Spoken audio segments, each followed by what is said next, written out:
Magandang hapon po. Disgrasya ang sinapit ng isang pulis na rumisponde sa nag-aamok na lalaki sa Camarines Sur. Naputulan po siya ng kamay matapos tagain ng suspect. Pasintabi po dahil maselan ang balitang inyong mapapanood. Nakatutok si Bea Pinlac.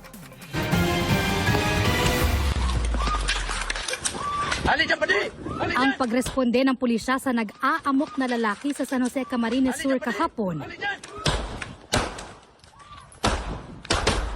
Nauwi sa sunod-sunod na pagpapaputok ng baril ng pulisya.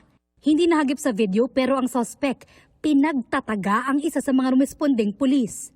Kakusapin po sana, i-discalib yung sitwasyon para kalinin po sir na in the process na tumba po siya and doon na po siya inatake ng suspect. So tinaga po siya, sinalag po ni Police Staff Sergeant Narañas po yung kamay niya and doon na po na-putol.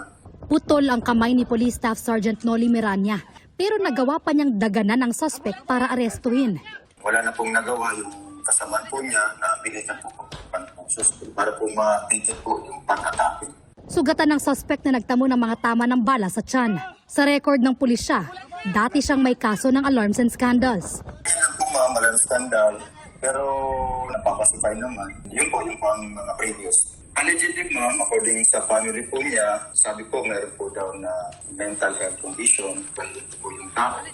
Si Miranya naman, bukod sa tinaga ang kamay, nasugatan din sa muka. Nag-undergo po siya ng operation. Naibalik na po yung kamay niya and under observation. Kapag siya ng frustrated murder tsaka direct assault po, yun po ang pwedeng maipile natin kaso sa suspect po. Sinusubukan pa ng GMA News na makuhanan ng pahayag ang biktimang pulis at kaanak ng suspect pero wala pa silang tugon. Binigyang pugay ng National Police Commission ang sakripisyo at tapang na ipinamalas ni Miranya.